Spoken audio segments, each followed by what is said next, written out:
Hello and welcome to the channel. What a chaotic week this one was, right?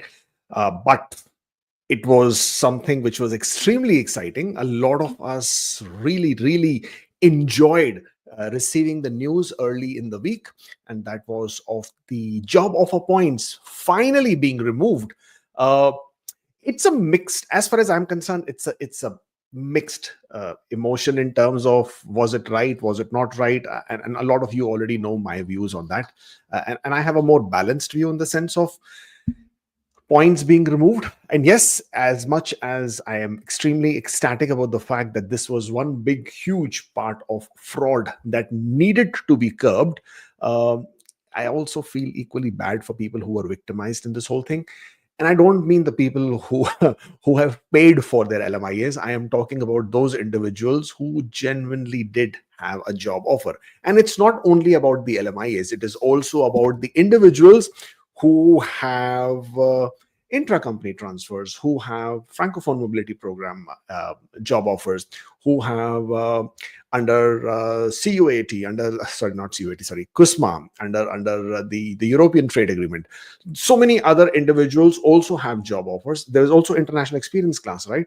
And if you have the job offer, you obviously were working towards the pathway. Anyways, that's now already a bit of a old story in the sense of good or bad. In this, the point is that the points are gone, and now we need to look forward to see what the life after the points removal is looking like, because the next week starting Monday is going to be more exciting.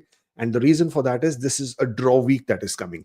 Now IRCC had said that it will take about a week for the points to be completely removed from everybody's profile. So if any one of you out there who has still not had their points removed, do comment below and let me know. I would love to understand if how many people are out there whose points are not yet removed, which basically tells us whether the draw will happen next week or not. Because this is precedence, right?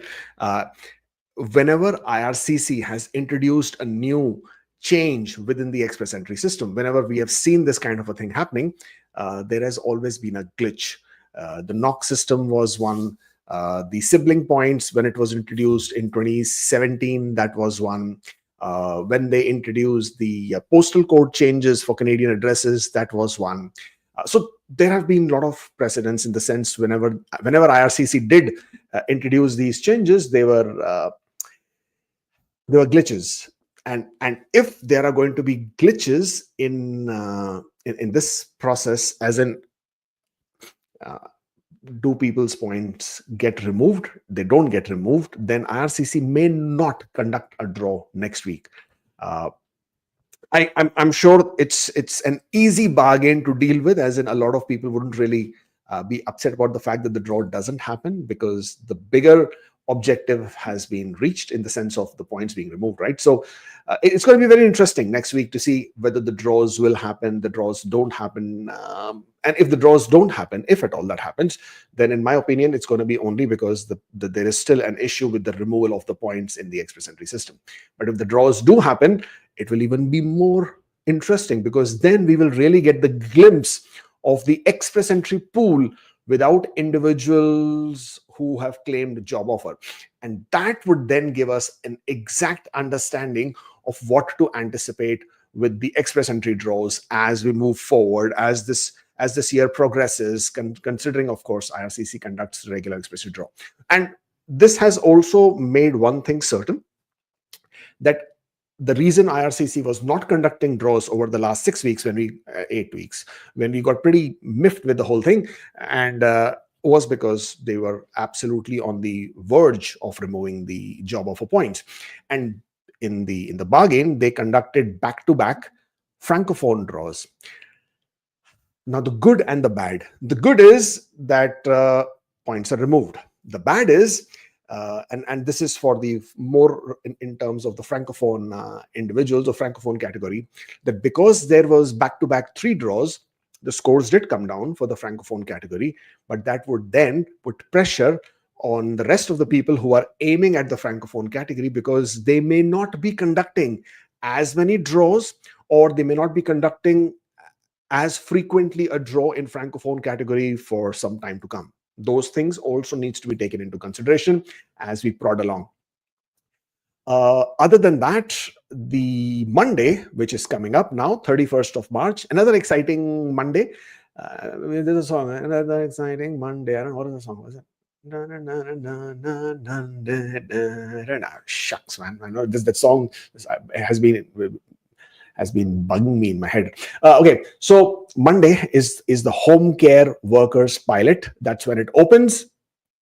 And when it does open, it's going to be fastest fingers first. So if you are still thinking, wondering whether you're eligible, then you're already very late to the party. In my understanding, and we have signed up quite a bit of applicants who are going to be registering with us, because we managed to figure out a way where we can do the applications quite quickly within the system. We already have a process in place. We have experience with the tier to PR. We have experience with the previous home care workers as well. It happens each year.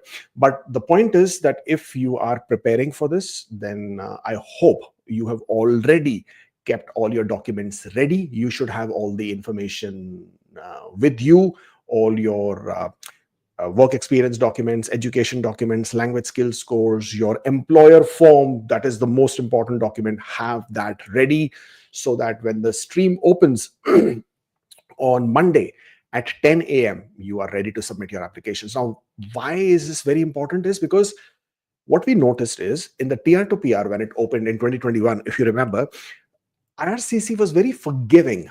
I know for a fact, a lot of people made lots of mistakes when they were completing their forms and their application. It happened for the first time. The portal was new, and a lot of people were struggling in submitting their applications because they did not pay their fee in advance. So another one, if you are submitting your application on Monday, make sure you have prepared your fee in advance. You've paid the fee receipt. You have to pay the fee and keep your fee receipt printed in your PDF format in your computer so that you can upload it. Don't wait to pay the fee at the last minute. So that was another problem. And when it did open in 2021, a lot of people were having lots of issues in submitting their applications. Though we expected the program to close sooner, it did take about 25-26 hours to close, but then there were 40,000 spots open that point of time. This time it's only 2,350 in child caregiver and 2,350 in the home support worker categories. So the understanding is that one of these categories should close faster than the other one, and then the other one may remain open for slightly longer depending on how many people are there. So if you're one of them, I hope you have everything ready.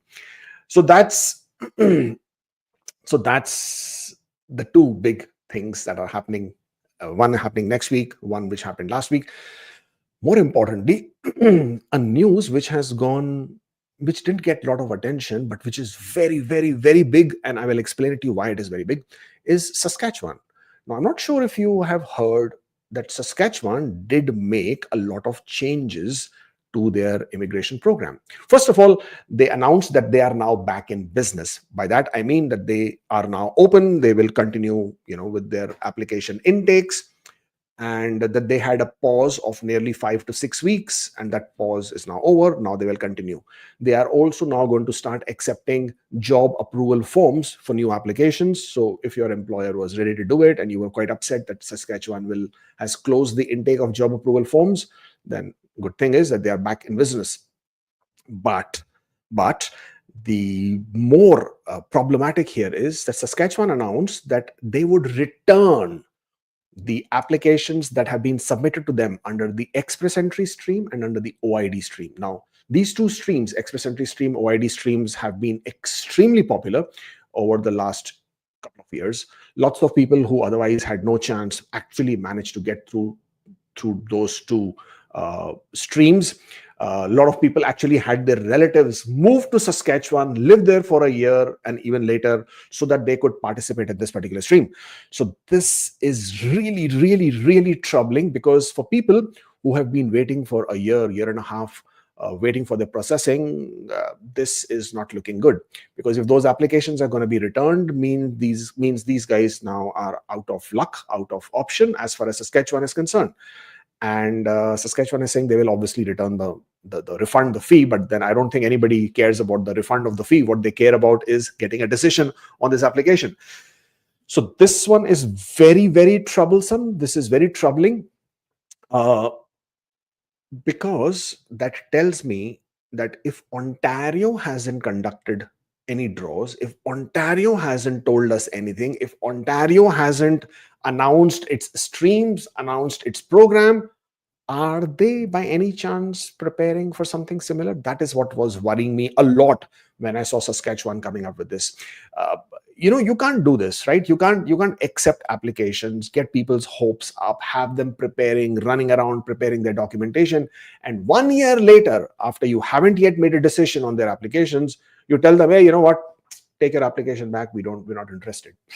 It really sucks. This is really, really sad in the sense of how it impacts all those people.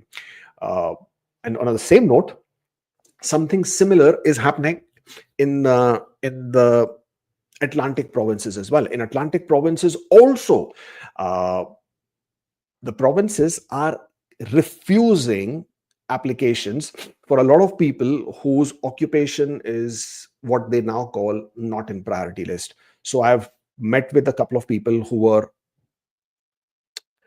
in the food services categories, whose applications have been refused. I mean, they were earlier accepted because the intake was open. Now their applications have been refused because the province says that these occupations are no longer in priority, and hence we're not processing your application.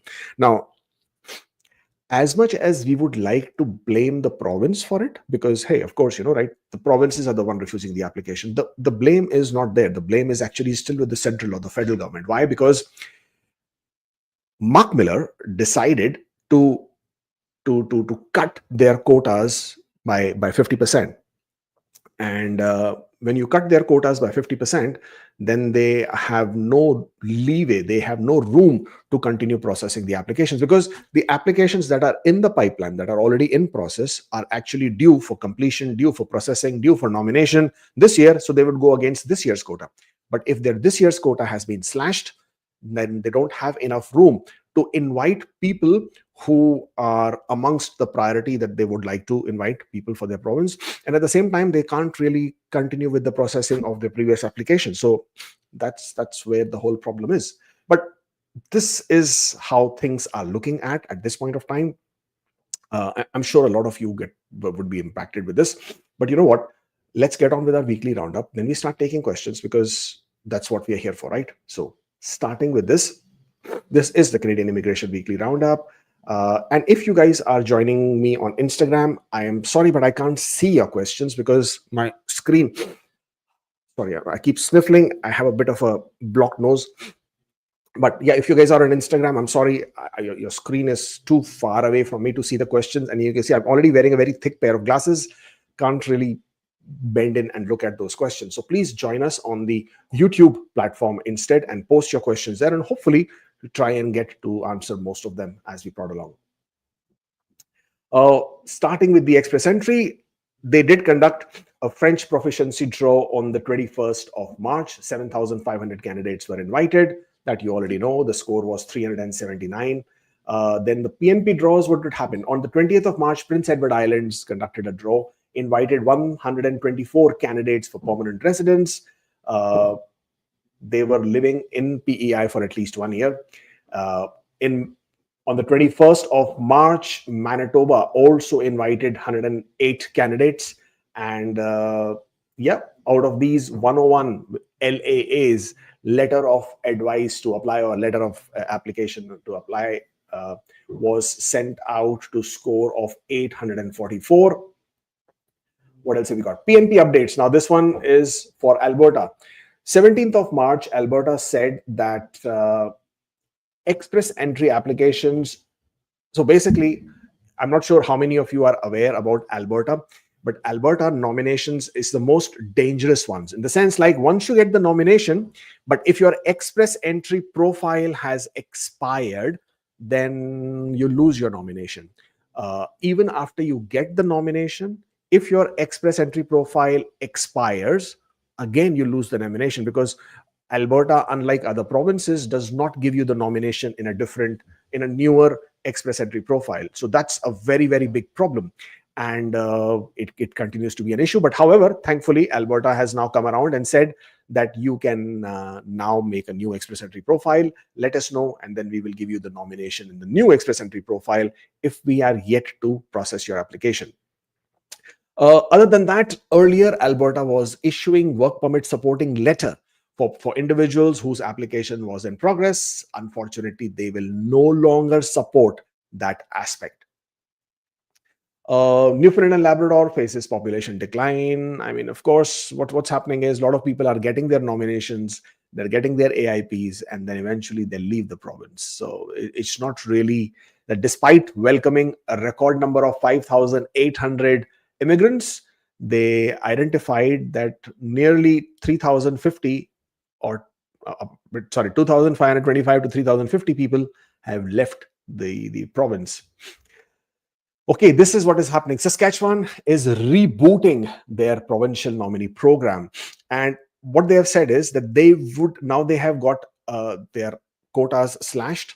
So they now only have 3,625 nomination allocations, which is the lowest since 2009. Now, when they will be processing the applications, their target is going to be largely on people who are already inside Canada. And they have already closed their entrepreneur stream, and anybody who is in a spa or pet services, those applications will also not be accepted. The applications of overseas candidates, right? This is one of the few provinces who is still inviting people overseas, and those will be prioritized for the health, agriculture, and skilled trades only. All other categories, if they are outside Canada, then pretty much this is closed doors for them as far as Saskatchewan is concerned. Other than that, there is a cap on occupation industries. So food services, retail trade, and trucking will have a cap of 25%. So basically, of the total nominations that they will issue, which is what, 3,600, only 25% will go combined to food services, retail, and trucking.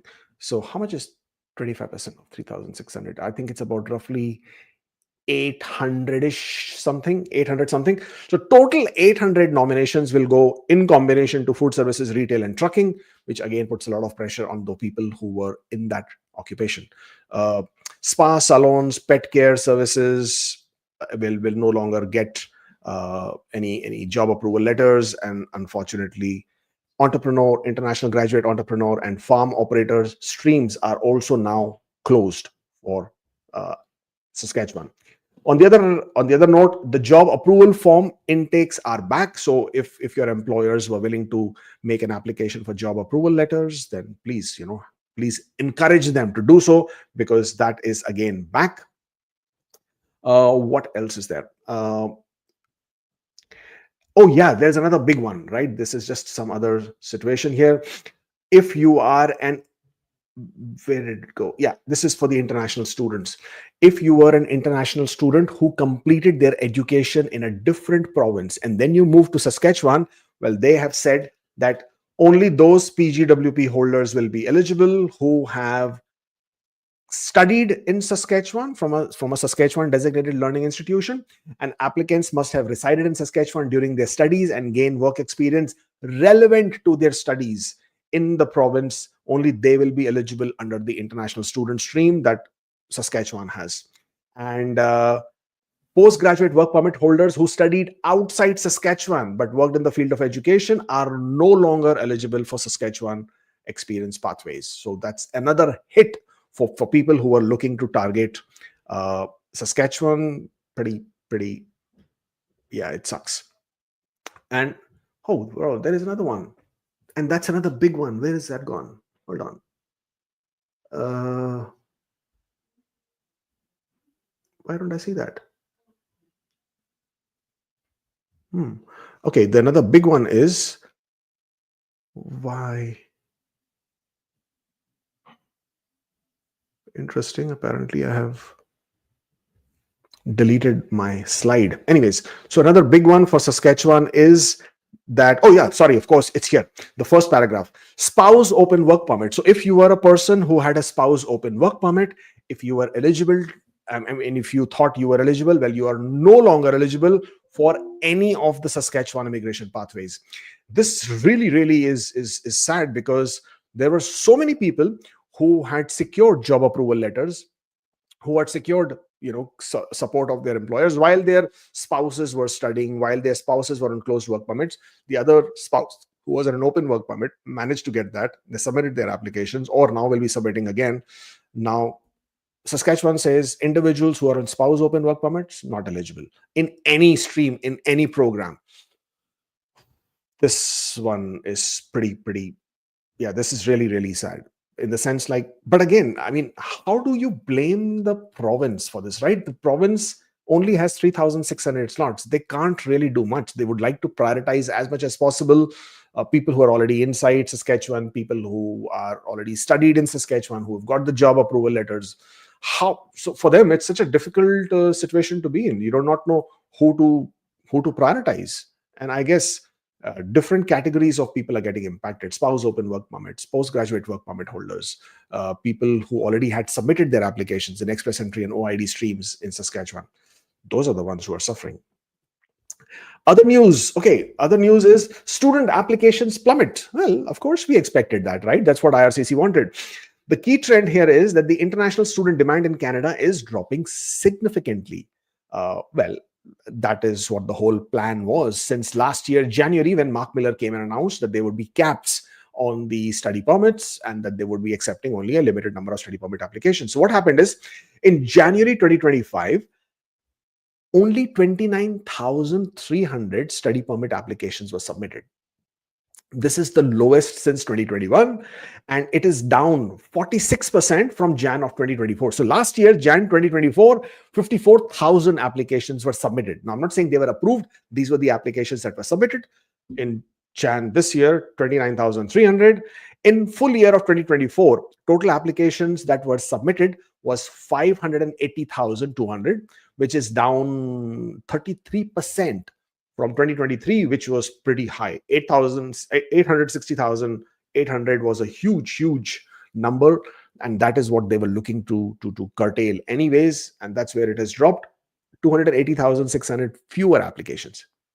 What's the government plan? The government was planning to reduce it by 10% approximately, but seems like the actual reduction has gone to 46%. So it's not only the government doesn't want too many international students, it's also the international students who are now smarter, who have now understood that, hey, you know what? I was going to Canada to study, not because I wanted to study, because I wanted a PR, because Canada offered me a very easy walk in the park PR pathway, but they're not doing so anymore. So therefore, it makes no sense in studying in Canada. Therefore, let me look at, hey, Norway is open, Finland is open. I think there is some program happening in France and Germany as well, UK probably. Maybe let me go and study in those countries where I might have an opportunity to apply for permanent residence. So Canada is not all that jazz anymore in terms of pathways for permanent resident for international students. At this point of time, there are more than 3 million temporary residents in Canada. I'm assuming a lot of them would still want to become permanent residents. And if that is how it works, then yeah, this difficulty for international students to transition into permanent residence because of any available pathways is going to be pretty bleak. But on the other note, what this basically means is, now see, this is always a good side of things. If you still do choose to study in Canada, right, then the chances, now obviously what happens is, IRCC had a cap. They had a cap of how many applications they will accept and how many applications they will approve. So if the number of applications which are being submitted, they themselves have dropped significantly by 46%, which basically means that the chances for approval will be better, will be higher.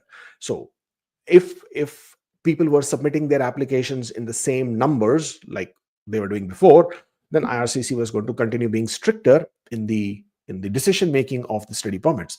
But if the study permit applications by itself have dropped and they still have to meet the targets, they still need to approve X number of study permits. I'm sure they do it on merit, of course, but hey, merit, how they review it, that always is a big question. So I am going to assume that the flexibility is probably going to be more in favor of students if they were to submit a study permit application, given the current circumstances. Hey, so there's always a silver lining on these dark clouds. Moving on, 46% drop in study permit applications in January. This is what it's looking like. So the year of 2023 and 2024 had huge number of applications that came through, but obviously 2025 is looking at a better number. Express entry updates, you already know by now. I mean, I don't even want to beat the same drum. Job offer points are no longer applicable. This applies to people who have the LMIAs, people who had the LMIAs and were on a closed work permit with the LMIA, or people who are in Canada on a LMIA exempt work permits. All of these categories, any kind of job offer points, any kind of arranged employment points under any category, under any section, under any aspect that you were earlier getting, now you won't. No 50 points and no 200 points. And this is effective 25th of March, which was last week, or which was this week, of course.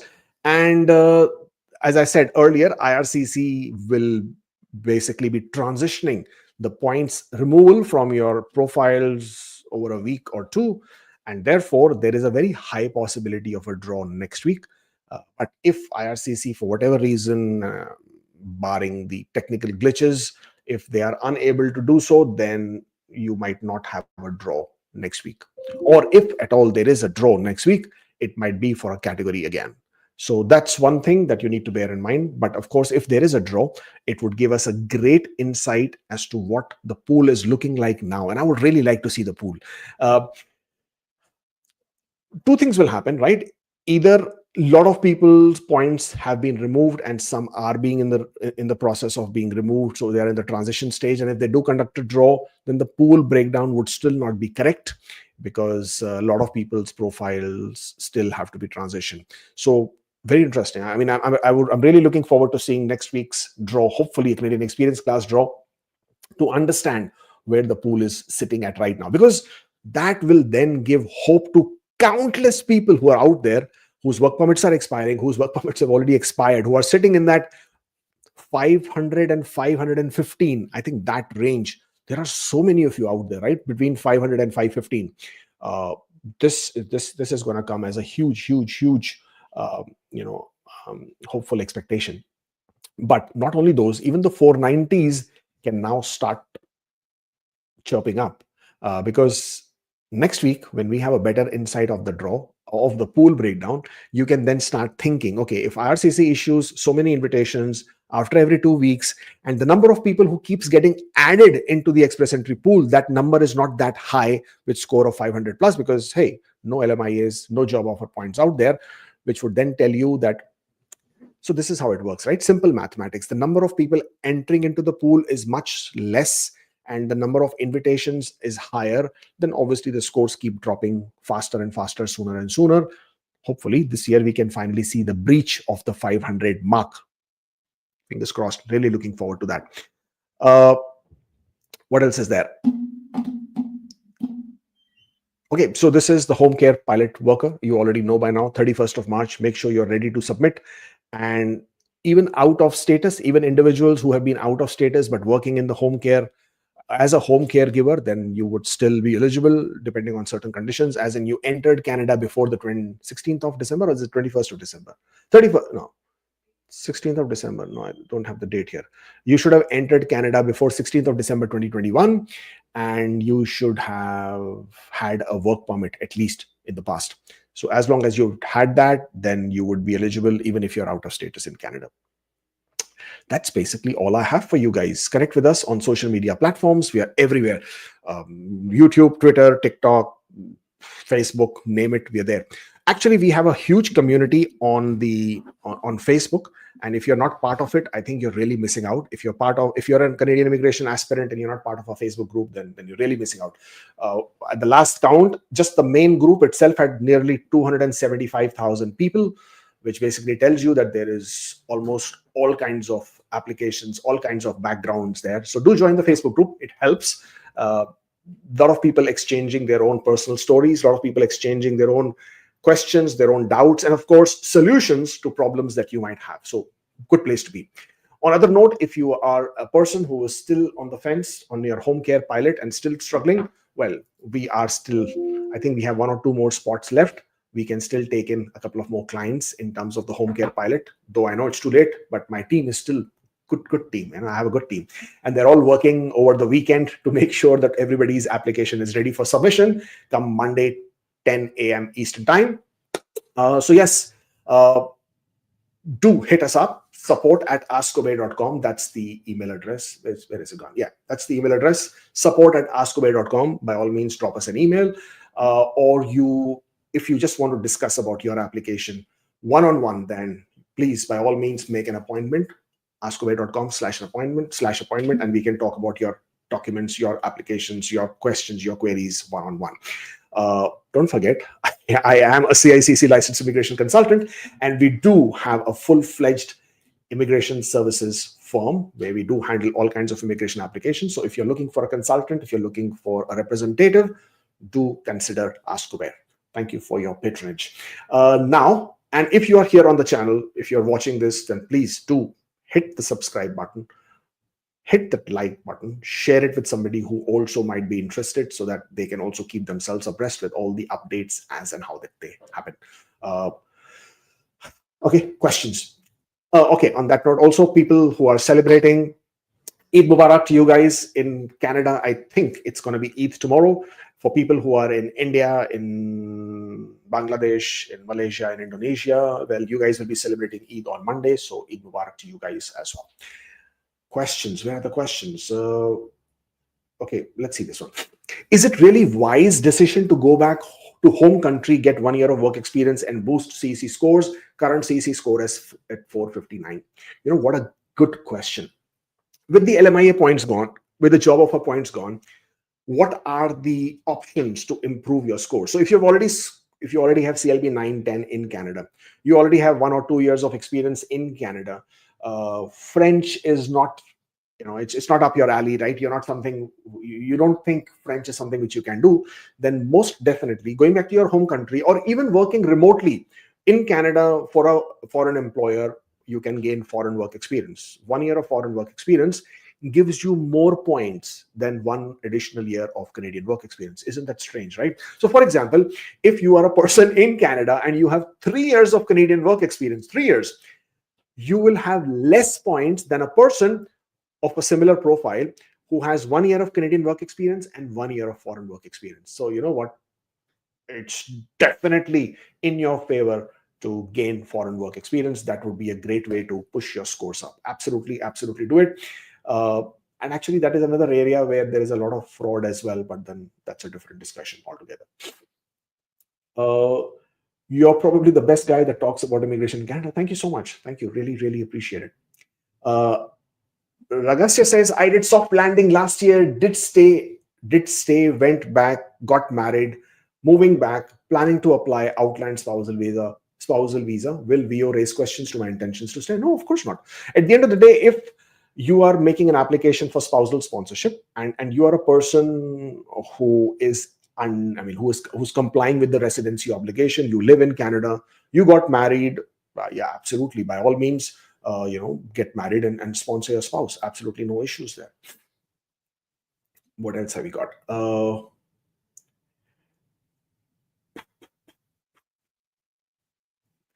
Do you think time will increase to the level of the US? I do not know what you mean. Following the termination of 3,300 employees, by the way, thank you for your advice, got PR as of February. Oh, great. Excellent. Congratulations for getting your PR. Do you think time will increase? So you're probably asking me about the processing times. Well, processing times are already quite high. In some cases, they're ridiculously high. For example, if you're applying for a TRV from the UK, it's about 300 plus days for processing, which is like, what is that? And even if you're making an application from the US, the processing time is more than 3 to 4 months, I think. In India, I think it's about 125 days, so about 4 months there. So the processing times are quite long in most countries, by and large. So I do not know what you mean by will it increase to the level of the US? I do not know what the US level is in terms of the processing time, but yes, processing times have gone up. Now, IRCC did announce laying off of about 3,300 workers, and that would be over the period of 3 years. But we know that there have been a lot of people who are no longer working with IRCC. And yes, that is bound to have an impact because, but then you know what happened? The reason why IRCC chose to lay off staff is one, because they no longer have certain streams open. For example, there was the stream from the Ukraine, right, where they were accepting Ukrainian visit visa applications, and that they processed in million. They got applications in million, more than a million. That stream is no longer open. So you see, all those people who are employed processing those applications have to be redirected. Uh, International students, those applications, there is a cap, means they will be accepting lesser number of student study permit applications. Again, they will have more staff there, and then they can be redirected. Similar thing happened with the open work permits, right? So spouses can no longer, I mean, not everybody's spouse is eligible for an open work permit. They restricted the tier categories as to who can be eligible to apply for open work permits. They also restricted for international students as to who can apply for the open work permits. So again, reduction of applications even as spouse open work permits. And again, a lot of staff available and hence being redirected into different sections and departments. So I can understand why they would be looking to reduce the number of staff. The backlog is concerning, but since I'm not aware what the US backlog is, I can't really tell you if it will reach to those levels or not.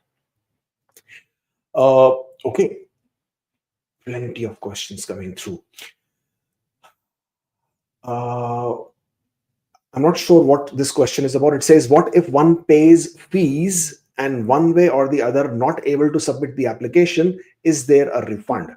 Now, if that question is in regards to the home care worker pilot, then yes, if you have paid the fee and you are not able to submit your application, you can go back to the same portal where you paid the fee and request for a refund, and they will cancel that fee receipt and pay you the refund. The refund takes a bit of time, but it comes through. What else is there? Okay, let's see. Manish says, not shown international experience in study permit. It was 6 months at that time. Then deferred admissions, it became 1 year. I showed it in postgraduate work permit and TRV. Shall I claim points in CEC? Not, don't use these kind of short words. I'm not able to understand. Shall I claim points CEC? 1 year X, not shown. Master in Canada, 1 year CanX. Can't really make out. But anyways, so let's talk about the fact that you have work experience, which you did not show in your study permit.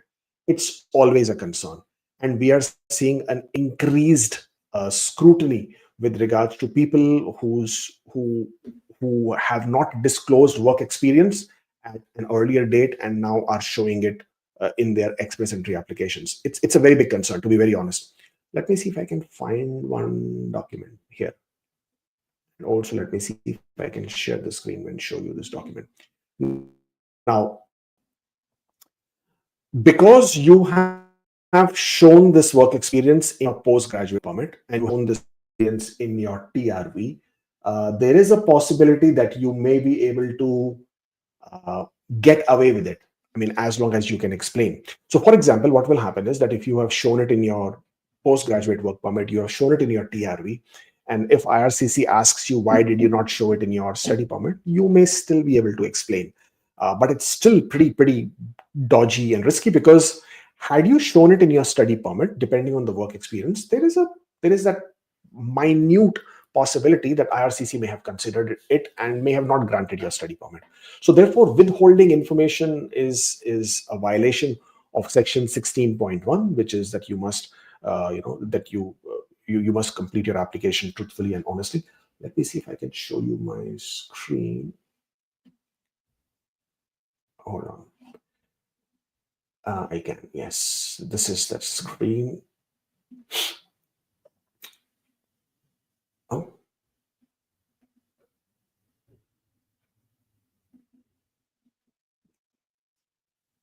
Okay, something's not. Here you go.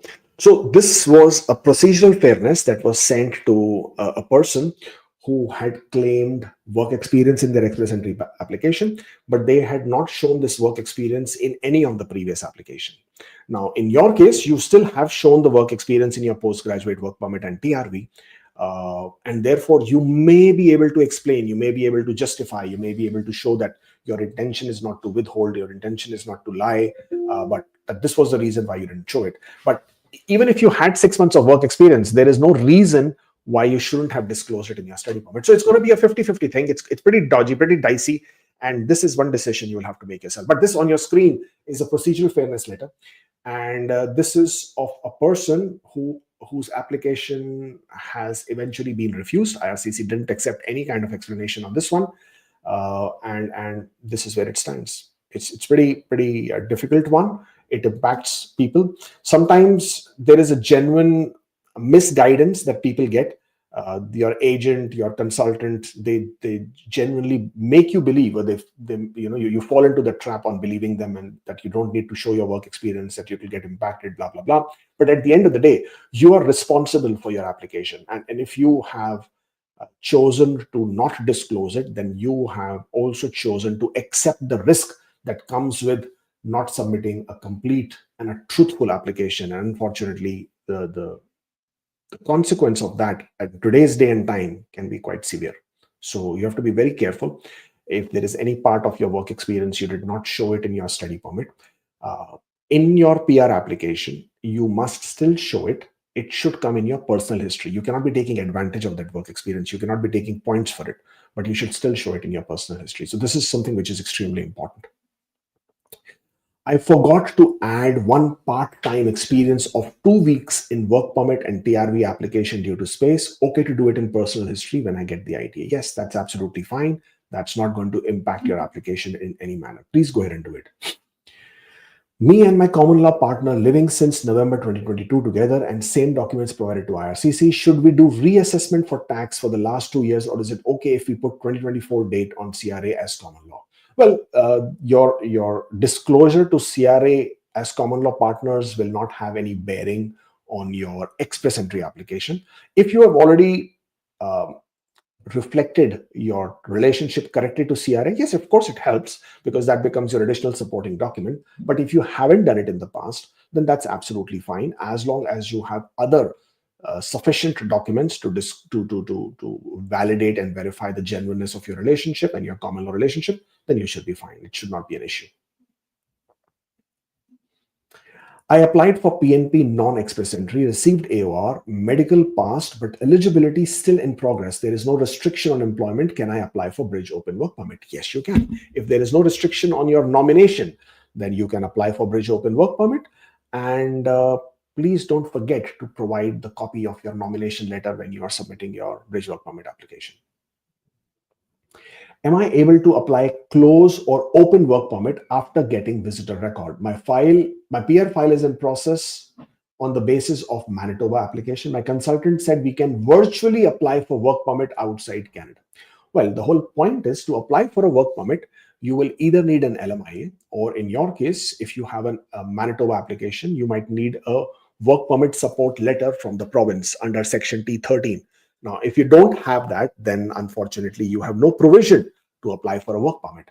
In whether it's an open work permit or a closed work permit, you do need a supporting document from Manitoba. So if Manitoba has provided that to you, then you may be able to apply. However, I also checked on the IRCC website, I think a week back, and it said that they are no longer accepting applications under the provincial support agreement for open work permit. So please always validate and verify on the IRCC website before making an application. But if you do have the provision to apply for an application for a work permit, then if you are in Canada as a visitor, then you cannot make an application for work permit for inside Canada processing. However, while being in Canada, you can make an application for processing outside Canada, and that's what you're being told, as in virtually apply for outside Canada work permit, where you will show that you live in Canada, you reside in Canada, but the work permit is going to be processed outside Canada. That is a process you can absolutely opt for. I was on vacation to India for 2 months. Should I mention this in travel or address history? Is LOE required? Only travel history I have is between India and Canada. Thank you. Well, A lot of people understand that when the requirement of travel history is concerned, then you may not need to mention travel between your home country and country of residence. In your case, if you have only one or two travel, then I would add it. If there is a lot of travel, then for the sake of convenience, you may skip it, but you should still add an LOE stating that you have not included travel between your home country and country of residence. But if it's just one or two travels, then I would always recommend adding it. Can I consider P1 as confirmed PR? I can see COPR number, all the stages have been passed. Well, you can consider P1 as an approval of your application. However, you are not a PR unless you get your COPR. And even if the COPR number is showing up in your tracker, it can always be cancelled. So hold on to that champagne for celebrations and open that cork or pop that cork only once you have got your COPR. Can I add spouse after ITA? She's in UAE and waiting for self-pip exam, and I'm already in pool. If I can add, should I add LOE? You can add your spouse after ITA. It's not a problem. However, your new score after adding your spouse should remain above the drawn score under which you received your ITA. If not, then your application may be refused for the score dropping below the drawn score. Shubham says work permit expiring 10th of April, 3 years Canadian experience completes on the 11th of May. Express entry 3 years on 1st April. CRS will be 506 then. Can I not claim 3 years experience if I receive ITA? Risky to wait on implied status. Well, no, of course, you cannot claim work experience that you haven't completed. So you would have to be on the implied status. You would have to continue working to complete your 3 years of experience, even if you receive an ITA. First of all, I honestly don't expect 506 to be invited anytime soon. I mean, hopefully it will be invited, but not over the next couple of weeks, couple of months, probably either. So therefore, you must complete your work experience. That is extremely important. And even if you do get an ITA, but you haven't completed your work experience, please don't submit your application. Your application has a high chance of being refused because those points are not yet claimed or rather not yet achieved. So therefore, complete your period of work experience before you submit the application. Even if you have the ITA, continue with the process, but submit only after you have completed that period of work. I wanted to know if each family member has to fill a different copy of the IMM 5669 and 5406 for the home care worker immigration pilot for Monday. The correct answer is yes. Each adult member would have to fill up 5669, and all the members would have to fill up 5406, including the adults and the children. I'll have 1 year Canadian experience soon, but I didn't have continuous foreign experience. Can I still claim for that experience? If your question is that if you have 1 year of Canadian work experience, can you claim points for discontinuous foreign work experience? Then the answer is yes, you can. There is no problem with it. If you refer to the ministerial instructions under section 25, it makes reference that you may have work experience from multiple employers. It's not a problem if it's foreign work experience, provided you yourself are already eligible in Canadian experience class in the first place. Can I apply for second LMIA? My current LMIA work permit is expiring. I have new employer who's willing to hire me for high wage LMIA with the same position. So yes, you can. So the answer to your question is yes, you can. However, please remember, you are not the one who is going to be applying for the LMIA. It's the employer who has to make the application for LMIA. Once the LMIA is approved, then yes, by all means, you can apply for a new work permit and you can start working with the new employer once you have got the approved work permit. Received PCC from residence country for the last 9 years. 10th year entry was in previous passport. So officer just put the dates he saw in the current passport. Is it okay, PCC for the residence country? I don't really understand your question. However, if your PCC has dates on it, then it must cover the entire duration of your stay in that country. That's extremely important. And if this is a PCC from your current country where you're currently residing, and again, if the PCC mentions the dates, then the dates must mention your entire duration of residence in that country. And then it stays valid for 6 months.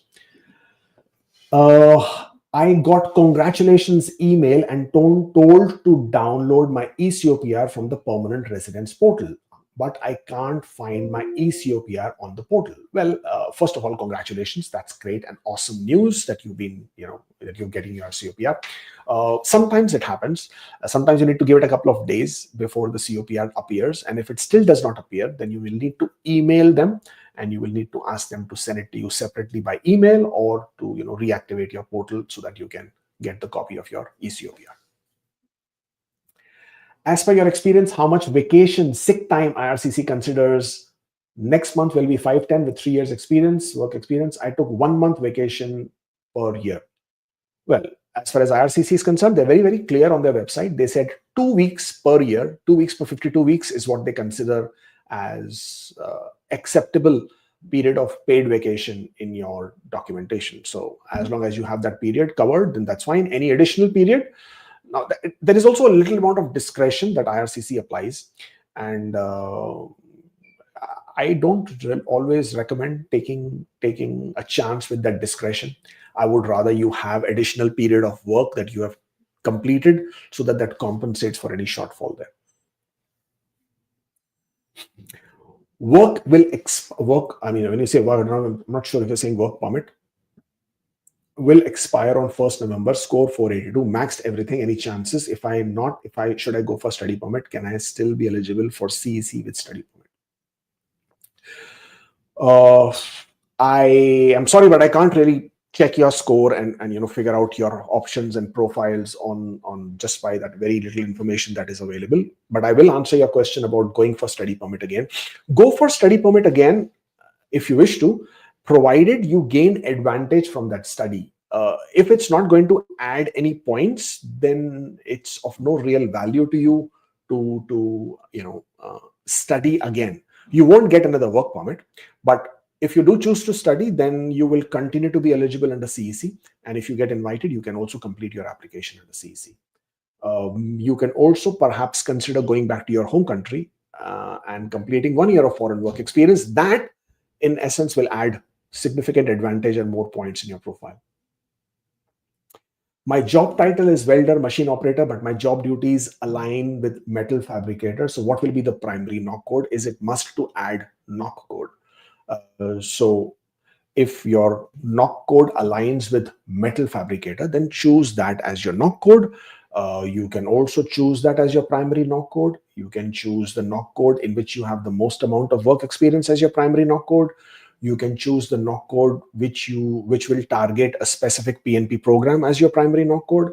Yeah, so that is how you would go about it. As far as Canadian experience is concerned, I mean, in Canadian experience class, your primary knock code doesn't really matter. You can choose any, even if you have 1 month of experience in Canada with it, right? As long as you're eligible in Canadian experience class.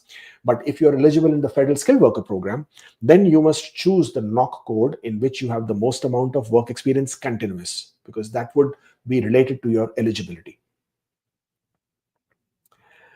TR to PR after election, libs can do stuff, Lamo or Lamau, whatever you want to mean, but no Lamau and no Raffle and no LOL, not happening. Nothing here. How are they going to rank people for Yukon PNP? Well, I don't know how will they rank people for Yukon PNP. Their intake is already going to be. Is it open or is it no? So their intake has been already open, but they will be accepting very few applications. How they will choose, I can't tell you. I'm sure they will have to have some sort of a criteria, but they haven't really announced on what basis they will be making that choice. So I can't really tell you. You can always write to Yukon PNP and ask them on what basis they will be choosing their profiles. Can we study outside Canada during closed work permit? If you're asking me, can you complete remote studies outside Canada? Yes, you can. I got bridge open work permit, applied for TRV inside Canada. Processing time is 15 days, but 30 days have passed. No news. Tracker shows background in process. PR is in process. Well, you have to understand that the processing times online are indicative average processing time. Doesn't mean every application will absolutely be processed on the dot on the day that they are indicated. You can always raise a web form, but unfortunately, they are just indicative as in processing times, and applications can always take longer than the indicated dates. I'm waiting for my sibling to receive their ECOPR. While they wait, can I claim sibling points? And when I get ITA, they get ECOPR. Is that okay? No, it's not okay. You should claim points only after your sibling has received their ECOPR. And same thing goes for ITA. Same thing goes for your PR application. So, for example, you claim points for your sibling, and you get the ITA, but they get their ECOPR after you get the ITA. Then this is an application you can't continue with, because at the time you received the ITA, you were not eligible to get the ITA, and therefore it doesn't really help you. Does the work experience gained between the submission of my postgraduate work permit application and receipt of my implied status letter counts towards CEC? Had study permit valid at time of PGWP submission? So yes, the this is as per the law. The law doesn't have any work permit extension letter or authorization letter as I mentioned. The law states that once you have applied for your postgraduate work permit, you are allowed to work full time, okay, on a maintained status. So therefore, the day you applied for your postgraduate work permit, from that date onwards, you can count your work experience regardless of when you received your work permit authorization letter or work permit implied status letter or whatever that might be. If you received your AOR, you are eligible to work. My partner has 3 years of, oh no, yeah, my partner has 3 years of EC experience from India, now finishing her first program in CA. Will she qualify under FSW for education draw and need proof of funds? Well, if your partner has early childhood educator experience and if her knock code is eligible under the education draw, then yes, she would be eligible. As long as you have 6 months of work experience in the knock code that is listed as the eligible knock codes under education category, then you would be eligible. And this would make her a federal skilled worker. And yes, you would need to have proof of funds to show that you would be able to settle yourself in Canada.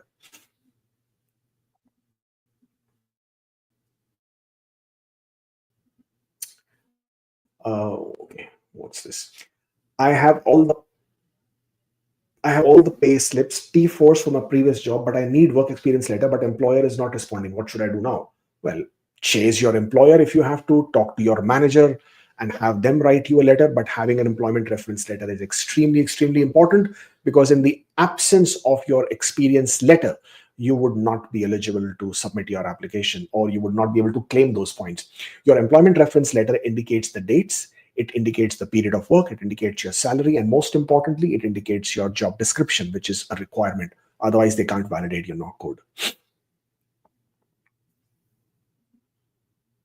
Okay, Aparna on Instagram says 6 months experience, but 25 hours per week. Am I eligible? I'm assuming you're talking about the home care worker pilot. And if you're talking about the home care worker pilot, the requirement is that you should have within the last 3 years, 6 months of continuous paid full-time work experience. And full-time here means 30 hours per week. So even if you have 29 hours per week, unfortunately, IRCC may refuse your application because it doesn't meet the eligibility criteria.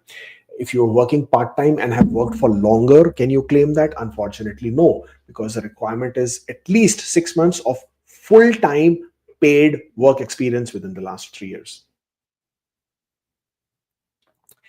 Isha says, been 5.5 months since AOR for CEC application, everything completed. Uh, Still no final decision. Any insights on delay? Well, first of all, we need to sort of be more patient. Just because it says 6 months, it doesn't always mean 6 months, and you are still within the processing time. So I think you can have a little bit of patience. If everything has been completed, then I guess it's only going to be a matter of time that your decision comes knocking. So congratulations in advance. I got a reference letter from my foreign employer through an email, but not on letterhead how to explain this in my PR application. Well, take a screenshot of that email that you received from your employer and show that as part of your documentation. Uh, Obviously, provide the contact details, provide the contact email, contact phone number. That should already be included in your application, and I think you will be fine with that. Should I raise a web form to pause my file if I need to travel urgently to US after my P2 confirmation? Well, unfortunately, you can't pause your file. But if you're traveling, you can certainly let IRCC know, and hopefully they would only be sending your P2 after you have returned back. But you cannot request for a pause as such. After submitting the ITA with old passport, few months later, if I renew my passport, do I need to apply again for PCC and submit IRCC? No, you don't. Your PCC is not restricted to your passport number. It is restricted to you as a person. It is restricted to the location where the PCC is from. So if you travel back to that location, the PCC is invalid. But if you change your passport, you don't need a new police clearance. You can use the same police clearance. Also remember, in most cases, for example, an Indian passport, it does mention your old passport number as well. So you don't have to worry about that. Indian experience and Canadian education is overlapping due to COVID and flight ban. Can I claim work experience points, total 5 years of foreign experience, but 1 semester overlap? Yes, you can. If you are not in Canada, you are studying outside, you are working outside, you can claim those points. There's no problem with that. I have 1 years of experience, 1.5 years of experience in Ontario. Can I apply for the RCIP if I get job in an RCIP community, or does my prior experience needs to be from the community? Well, as far as IRCC is concerned, and as far as the conditions of RCIP is concerned, you only need to have 1 year of work experience in a valid tier code. Once you get your job offer and your employer is willing to help you and support your application for the endorsement, then that's pretty cool. That's pretty good. Your work experience need not be from the community. However, you will need to wait for the communities to open their programs and for them to announce and disclose their programs. And then you will have a much better idea of what the programs are looking like, because the communities themselves may pose some restrictions.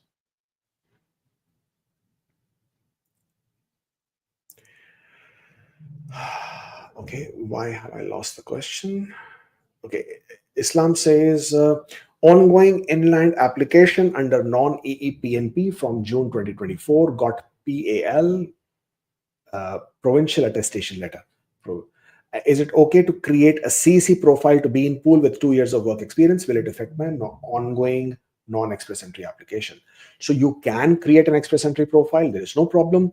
Not only that, if you get an ITA, you can even submit your PR application. So basically, you can have multiple applications in the pool. You can have multiple in the pool, as in you can submit PR applications. So you can get invited in two different ones. Like, for example, you have non-express entry PNP application. And in addition to that, you can also submit an express entry application. What is going to happen is, at some point of time, when IRCC is closer to processing your application, they will ask you to withdraw one of them. And at that point of time, you can certainly choose to withdraw either one of those applications.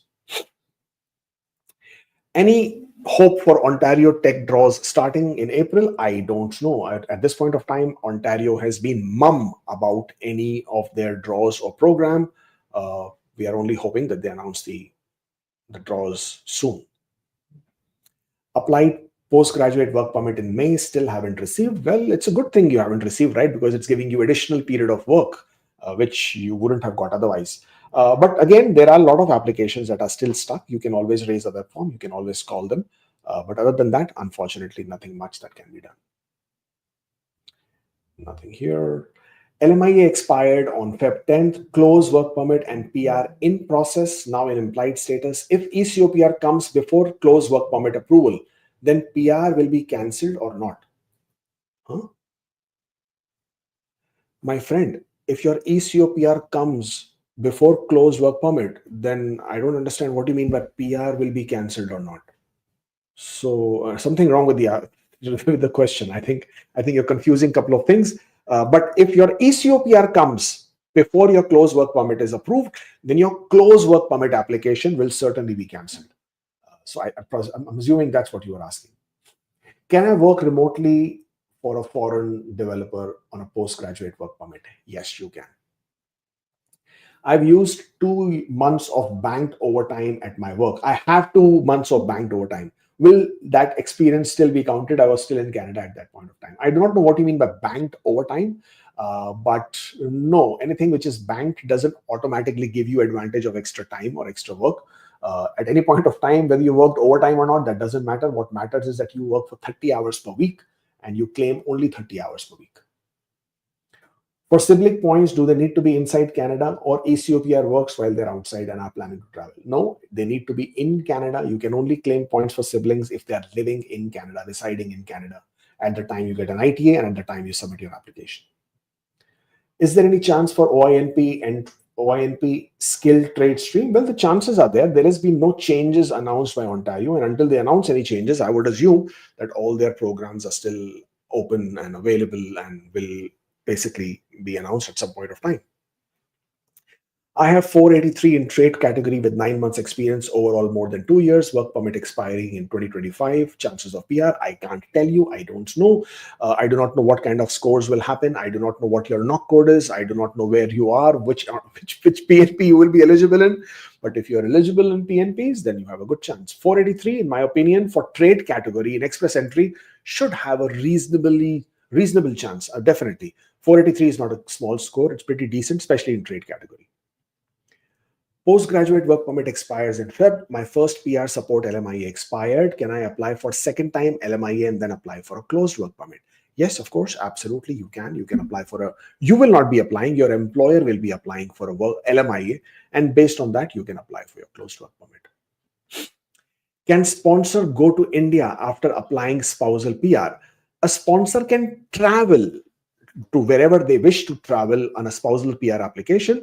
However, their primary residence must continue to be Canada. They cannot apply, leave, and not come back. That would basically mean that their primary residence is no longer Canada, and IRCC may then choose to cancel their application on the basis that they have abandoned their application. When I came to Canada, my MCOM result was pending, hence I didn't show that. Now my WES has it included. Will there be a problem? Well, as long as you can explain why it was not included in your earlier application, then it's not a problem. So if your results were pending and you hadn't really completed your MCOM and you hadn't really received your degree, then you didn't have to disclose. That's absolutely fine. And now you can explain it. Ex-employer didn't give experience letter. I don't need that for CEC. Should I still mention that in EE file? If yes, where? I don't see personal history column. I've always heard about. You will see the personal history column after you get the ITA. So at this point of time, if there is work experience that you don't wish to claim points for, simply don't mention it in the work history. Wait to receive your ITA. After you get your ITA, then mention it, definitely mention it in your personal history. That's the way to do it. Postgraduate work permit expires in 4 months. So does my spouse, as it's linked to my postgraduate work permit, can we apply for extension together, or do I have to extend first? Well, you can apply for extension together. It doesn't really matter. I'm assuming you're just applying for it to get an implied status. So it doesn't matter you apply together or wait. But if you are eligible for an extension under any other situation, then also you can apply together, provided you are working under a valid tier code. In Saskatchewan, that people study out of Saskatchewan aren't able to apply in student streams, and then international skilled worker stream is a draw system, or is it normal SILB? I'm not able to understand your question, Snigdha. So people, if you are in if you are in Saskatchewan as an international student, you will no longer be eligible to apply under the international student stream. However, if you have an employer who is giving you a job approval letter, you will still be able to use that and apply under the employer job offer stream. And you will also be able to get points for it in the express entry or OID stream. And you can apply under those streams as well. Got P1, P2. Currently, my visitor record expiring on 13th May. Should I submit a web form requesting to process ECOPR within the validity date of my visitor record? Yeah, of course, you can request them to do that. Hopefully, you wouldn't need to do that. You will get your PR before that as well. But yes, of course, you can request for them. Hopefully, they should do it anyways. Me and my spouse replied portal 1 same day, and I got portal 2 same day. She's waiting since a week. Is it concerning? No, it's not concerning at all. Sometimes it all depends. It might have just gone through the administrative cracks, but I think you will get portal 2 for your wife as well soon. I already completed my P2 confirmation and need to travel to the US. What happens if my ECOPR is issued while I'm not in Canada? What are my options? In those cases, if your ECOPR has been issued, you're not in Canada, then you can return back to Canada through the land border and you can show your ECOPR as a proof of your permanent residence, and there will be no problem with that either. My AOR is 22 March, but my IELTS general training expires on 27th of May. Will that be an issue? No, it is not an issue as long as your IELTS was valid on the day you submitted your PR application. Absolutely fine. There is no problem with the expiry date of your language course. Okay, last question. During PR application submission, do we need to explain working full-time as a student during the exemption period while students were allowed to work full-time? It's not a requirement. IRCC is already aware of it, but if it makes you feel better, as in a lot of people get stressed in an application. So by all means, you can add 2 sentences in your letter of explanation stating that during this period, there was a COVID exemption and therefore you were working full-time. It's not going to be a problem. Well, that's all I have for you guys today. Thank you so much for joining in, and I shall see you next time. Until then, take care, stay forever hopeful, and all eyes on the draw next week when that happens.